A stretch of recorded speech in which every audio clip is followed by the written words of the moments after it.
네, 증시대담입니다. 오늘은 주제를 당연히 시장 얘기를 안 할 수가 없습니다.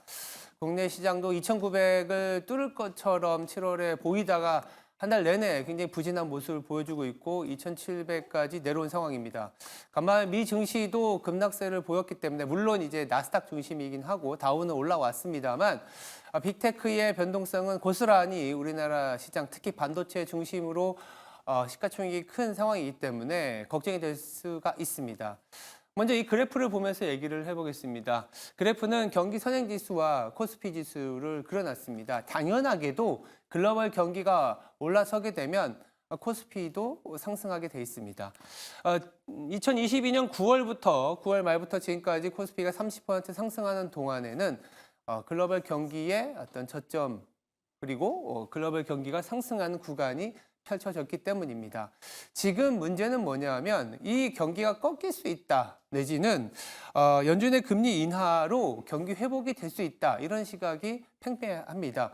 거꾸로 경기가 너무 안 좋기 때문에 그리고 연준의 금리 인하는 경기 둔화 시그널이기 때문에 이 경기가 꺾이면서 지수가 하락할 수 있다라는 얘기도 나오고 있는 상황입니다.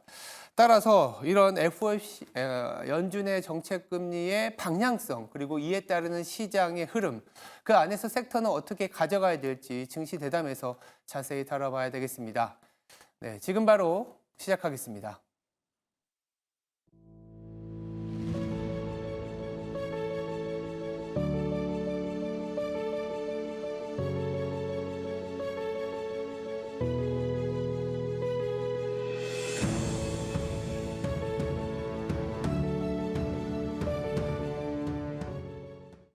네, 증시 대담 시작하겠습니다. 자리에 이경민 대신증권 FICC 리서치 부장 나와 있습니다.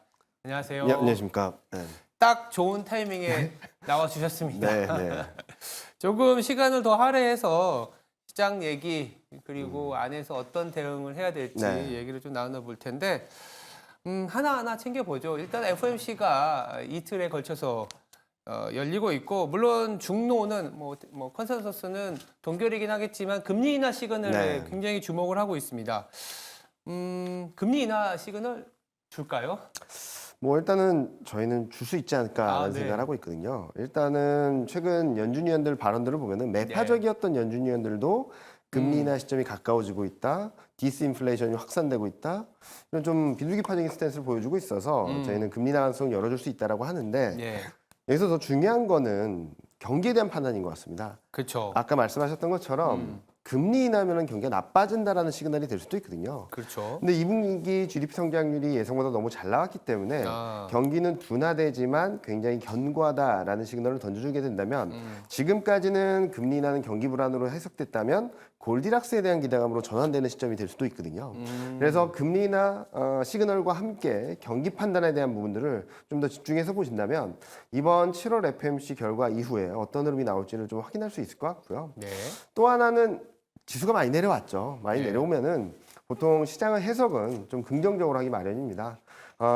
시장이 고점일 때는 어떤 해석이 나오든 조금의 약간의 약재만 해도 좀 시장이 출렁이는 모습들을 보여주는 데 반해서 그렇죠. 지수가 레벨 다운된 이후에는 조금이라도 긍정적인 변수에 좀 민감하게 반응을 하고 있는 상황, 반응할 가능성이 높기 때문에 저는 오늘 있을 BOJ 회의 그리고 내일 새벽에 있을 FOMC 회의 시장이 전환점이 되지 않을까라는 기대를 하고 있습니다. 전환점. 네. 여기서 전환점은 좀 긍정적인 쪽으로. 네, 긍정적인 전환점입니다. 그러니까 이제 금리 인하가 가능한 뭐 간밤에도 사실은 이제 고용 보고서가 둔화됐지만 뭐 충격적이진 않은 네, 정도. 맞습니다. 딱히 시장이 원하는 만큼 네, 나와줬고 맞습니다. 금리 인하를 할 수 있을 만큼의 경제 지표가 나와 있는 상황이고 연준 입장에서도 이 정도의 금리 인하의 어떤 그 배경을 경기 침체보다는 경기가 완만한 어떤 뭐랄까요 소위 말하는 소프트 랜딩 네. 이 정도로 이제 언급해주면서 전환점을 마련해 줄 수 있다. 네, 저는 그렇게 생각을 하고 있고 네. 지금 연준이 계속적으로 강조하는 거는 금리 인하는 뭐가 나빠져서라기보다는 워낙 많이 올라온 데 따른 대응을 강하게 했고 이제 통화적인 정상화라는 얘기를 계속하고 있는 거거든요. 그렇죠 정상화. 네, 그 정상화라는 의미를 7월 FOMC에서 다시금 환기시켜주게 된다면 지금 뭐 금리 인하 기대를 하는 상황에서도 있어도 경기에 대한 불안 심리가 좀 진정될 수 있는 계기가 되지 않을까라는 생각을 하고 있습니다. 알겠습니다. 일단은 매크로적인 측면에서 FOMC는 오히려 긍정적인 이벤트일 수 있다는 점을 네. 짚고 넘어가 보고요. 두 번째 이슈로 넘어가면 반도체 얘기를 안 할 수가 없어요. 일단 당장 오늘 우리 이제 삼성전자의 실적 컨퍼런스 콜이 예정되어 있습니다. 어떤 점에 우리가 주목을 해봐야 될까요? 일단은 저는 생각보다 괜찮은 실적을 내놨기 때문에 가이던스를 통해서 맞아요. 세부적인 내용들을 어떻게 보여줄지 중요하다고 생각하고 있고요. 다음 분기나 올해의 가이던스에 대해서 상향 조정 여부가 좀 중요하지 않을까라는 생각을 하고 있는데요. 저는 뭐 실적 가이던스가 나온 다음에 9만 원 근처까지 갔다가 지금 8만 원대까지 맞아요. 내려왔거든요. 그렇게 본다면 뭐 굉장히 나쁜 소식이 아니라고 한다면 시장은 바닥을 잡아가는 계기가 되지 않을까라는 생각을 하고 있습니다. 제가 생각하는 것은 최근 미국은 AI 반도체 때문에 시장이 많이 출렁이고 있거든요. 근데 지금 한국 같은 경우는 레거시 반도체라 그러죠. 메모리 반도체 쪽의 수요가 좀 살아나고 있는 듯한 모습들을 보여주고 있습니다. 반도체 수출은 굉장히 잘 됐죠. 그런데 그동안 보면은 1년 동안 반도체 수출 물량, 중량은 줄어들어 왔습니다. 무슨 말이냐면 가격이 급등을 해서 금액이 늘어난 거죠. 근데 다행히 이 수출 물량 또한 2월을 저점으로 조금씩 회복되고 있거든요.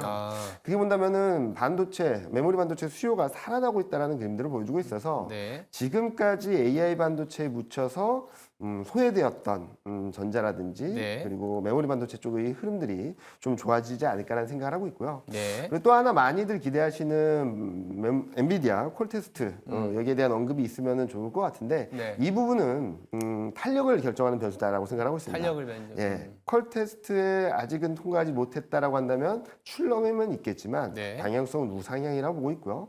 콜테스트가 조만간 통과될 수 있다라는 시그널을 던져주게 된다면 좀 탄력적인 움직임을 보일 수 있어서 방향성은 우상향 그리고 콜테스트 통과 여부에 따라서는 탄력을 결정짓는 변수 정도로 봐주시면 좋을 것 같습니다.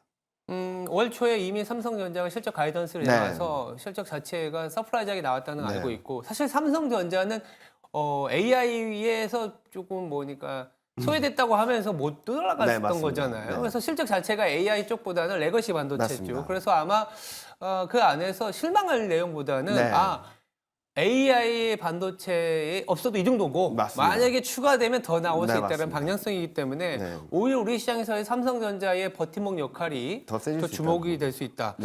근데 그럼에도 불구하고 간밤에 워낙 필라델피아 반도체 지수를 비롯해서 빅테크가 약세를 보이고 있는데 삼성전자 실적 발표를 기점으로 우리나라 반도체 내지는 시장이 그래도 조금 어떻게 반등이 나설 수 있을까요? 저는 좀 선행해서 반등을 나설 수 있다라고 생각하고 있고 또 지금 들어오면서 봤을 때 장 마감 이후 흐름을 보면은 마이크로소프트가 많이 빠지고는 있지만 엔비디아가 2%대 반등을 하고 있거든요. 그런 그림들을 본다면 전반적으로 반도체 업종에 있어서의 흐름들이 삼성전자를 좀 주목하고 있는 것이 아닌가라는 생각을 하고 있고요. 전자의 실적 때문에 무조건 올라온다라고 말씀드리기는 어렵겠지만 최근 반도체 전반적인 흐름들이 굉장히 부진한 데에는 특히 미국 반도체가 엄청나게 빠졌잖아요. 그 이유는 전 엔캐리 청산 영향이 좀 있다라고 생각합니다. 재밌는 그림은 오늘도 마이크로소프트 폭락의 이유들이 굉장히 많이 나오고 있는데 엔달러 환율이 또 한 번 레벨 다운됐습니다. 어제 오후만 하더라도 155엔을 넘나들던 게 지금 152엔대까지 내려왔거든요. 1.6%가 폭락했습니다. 그런데 이 흐름들을 한번 생각을 해보면은 올해 11월부터 그러니까 나스닥이 급락 반전한 시점부터 보면은 엔달러 환율이 1% 이상 급락할 때 나스닥 폭락, 엔비디아 폭락으로 이어졌습니다. 대표적으로 11일, 17일, 24일 그리고 오늘이거든요. 이 그림들을 본다면 엔캐리 청산이 어느 정도 마무리되는 흐름에서 제대로 된 반등이 나오지 않을까 생각을 하는데 다행히 오늘 BOJ 회의가 있죠. BOJ 회의에서 금리 동결을 결정하게 된다면 7월에 금리 인상하는 거 아니야 라는 불안감들이 좀 진정되면서 엔달러 환율이 좀 급격한 엔화 강세가 좀 진정되고 그런 흐름들이 앞서 말씀드렸던 FOMC 회의와 맞물려서 시장에는 중요한 변곡점이 될 수 있다라는 말씀을 드리고 싶습니다. 말씀 주신 것처럼 오늘 BOJ 일본 은행에 금정위가 열리는데 일본 니케이나 이런 보도를 보면 15bp 금리 인상 얘기도 나오더라고요. 네, 네. 만약 금리 인상하게 되면 엔화 강세가 더 이어지면서 말씀하신 빅테크의 조정이 나오진 않을까라는 걱정이 있습니다. 일단은 그런 기대감으로 여기까지 올라온 거죠. 그 이미 기대감으로? 왔죠. 네, 이미 왔죠. 그래서 뭐 시장에서 예상하는 뭐 25bp라든지 이 정도는 정도가 아니라면. 아니라면 시장에서는 오히려 이벤트는 끝났다라고 해서 엔 강세가 좀 진정될 수 있다라고 생각하고 있고요. 네. 만약에 이번에 동결을 하게 된다면 9월 달에 조금 조심해야 됩니다. 9월 달에 9월 20일 날 BOJ 회의가 있는데 여기서 또 금리 인상할 수 있다라는 게 더 세게 들어올 수도 있거든요. 그런 것들을 좀 이벤트들을 좀 앞두고 등락을 보일 수 있겠는데 다만 지금 미국 AI 관련된 성장성이나 수익성에 대한 고민들이 있긴 한데 방향성의 문제는 아니라고 생각합니다. 네. 기울기의 문제겠죠. 기울기의 문제라면 가격 조정이나 기간 조정을 통해서 이 기울기를 조정한 다음에 다시 움직일 수 있는 방향성에 맞춰서 움직일 수 있는 구간이라서 저는 뭐 엔비디아나 이런 쪽들 충분히 조정되었다, 등락했다면 사야 된다라는 말씀을 드리고 있습니다. 가격이 많이 하락을 한 상태고 네. 오히려 엔캐리 트레이드 청산에 대한 우려감은 사실 BOJ에서 오늘 수채 금리를 시장 예상만큼 내지는 시장 예상보다 좀 안 된 수준을 올려버리면 네, 맞습니다. 굉장히 또 오랫동안 네, 금리 맞습니다. 인상이 좀 더딜 수 있다. 네, 그러면서 오히려 엔화가 안정을 찾을 찾는다는 수- 거는 네. 이제 약간의 약세로 갈 수 있는 네. 아니면 뭐 옆으로 횡보하는 네, 맞습니다. 그러면 빅테크 조정도 돼 있고 엔캐리에 대한 청산에 대한 우려도 조금은 네. 줄어들 수 있다. 이렇게 볼 수 있는 것 같습니다. 그러면 이제 종합적으로 한번 얘기를 해볼까요? 내일이면 8월입니다. 네, 7월이 좀 힘들었던 것 같아요. 날씨도 힘들고. 더웠죠. 네. 자, 의견이 근데 분분할 수밖에 없습니다. 2,700을 뭐 거의 내줄 정도로 막 내려와 있기 때문에 네. 가격적인 매력이 있다. 아니면 조금은 아직은 불안하다. 이런 시각을 갖고 계시는데요. 다들 팽팽한 것 같습니다. 네. 어떻게 보세요? 8월은? 저는 좋게 보고 있거든요. 좋게 보고 있습니까? 그러니까 제가 그동안 말씀드렸던 것 중에 하나가 뭐였냐면은 네. 더 올라갈 것 같을 때, 더 올라갈 것 같아 지수가 그때 팔아야 되고 더 떨어질 것 같을 때 사자라는 말씀을 지금이 딱 딱 그 더 시점이죠. 떨어질 것 같거든요. 네, 네. 불안하잖아요. 작년 10월부터 말씀드렸거든요. 네. 지금 보면은 앞서 말씀드렸던 이런 유동성이라든지 특히 한국 같은 경우는 외국인 선물 매매가 채권 금리는 반등을 제대로 하지도 못했는데 약간의 반등에 외국인 선물 매도가 3조 2천억이 나오면서 시장을 밀어냈거든요. 그래서 불안해요. 네. 근데 거꾸로 말씀드리면 아. 채권리 안정을 찾으면 외국인 수급이 다시 들어올 수 있는 거고 또 하나 봐야 될 건 저는 지금 시점이 굉장히 공포감이 팽배해 있다고 생각합니다. 매크로 리스크 인덱스라 그래서 시장의 흐름들을 가늠할 수 있는 지표가 있는데 이게 보통 0.8을 넘으면은 리스크 오프 시그널이 정점이라는 시그널이거든요. 예. 지금 0.87까지 올라왔습니다. 우리 빅스도 18%를 넘나들었었고요. 맞아요. 이렇게 본다면은 리스크 오프 시그널과 변동성은 정점을 가고 있었고 변동성을 통과하는 과정이고 거꾸로 말씀드리면 멀지 않은 시점에 리스크 온 변동성 완화 국면으로 진입할 수 있다라는 말씀을 드리고 있습니다. 그리고 지금 뭐 놀라실 수도 있는데 지금 12개월 선행 EPS가 297.5입니다. PER 10배가 2,975라는 거죠. 그러면은 지금 코스피가 2,700대로 가면 9배 초반 이거든요. 예. 9배 초반이라는 것은 22년 10월 수준입니다. 그때 코스피가 2,150에서 왔다 갔다 할 때인데 그 정도의 밸류에이션 평가를 받고 있습니다. 굉장히 저평가받고 있어서 저는 미국 같은 경우는 불확실성 완화만으로도 반등을 할 수 있는 구간 이 반등에 동참하는 상황에서 한국은 저평가 매력이 부각되면서 1차적으로는 2,800선, 예. 2차적으로는 2,900선 돌파는 충분히 가능하지 않을까라는 예상을 하고 있습니다. 딱 그 투자자분들이 네. 듣고 싶어하는 얘기를 해주셨는데 네. 여기를 좀 정리해 보면 지금 소위 말하는 PER 네. 밸류에이션이 2022년 9월 수준 네. 우리 시장이 최근의 상승의 저점일 때 최저점이죠. 네, 그때 밸류에이션까지 내려와 있기 내려왔습니다. 때문에 네.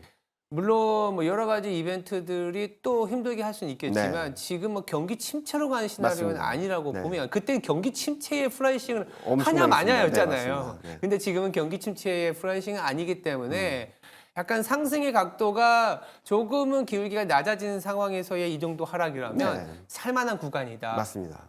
이렇게 정리를 할 수 있을 것 같습니다. 그러면 우리가 코스피는 얘기했잖아요. 네. 코스닥도 얘기해야 될 것 같아요. 코스닥은 사실 네. 연초 이후에 YTD 수익률을 보면 마이너스예요. 네. 이 참 어떻게 해야 될까요? 일단은 코스닥 같은 경우는 2차전지가 가장 큰 이슈였죠. 그렇죠. 비중이 크니까. 네, 비중이 예. 크고 또 그리고 중간중간에 뭐 제약바이오 관련된 여러 네. 악재들도 나왔었고 네. 그렇게 본다면 뭐 저는 충분히 내려왔다라고 생각합니다. 지금 800선까지 위협받는 상황이라고 본다면 그리고 코스피와의 상대 강도를 보면 지금 코스닥 레벨이 2020년 이후 최저점이거든요. 아, 충분히 싸다. 물론 밸류에이션이 그렇게 싼 건 아니라고도 볼 수 있겠지만 네. 저는 가격갭 메우기 차원에서의 흐름은 충분히 나올 수 있다고 보고 있고요. 자, 그럼 2차전지가 움직여야 되는데 2차전지 움직일 거냐?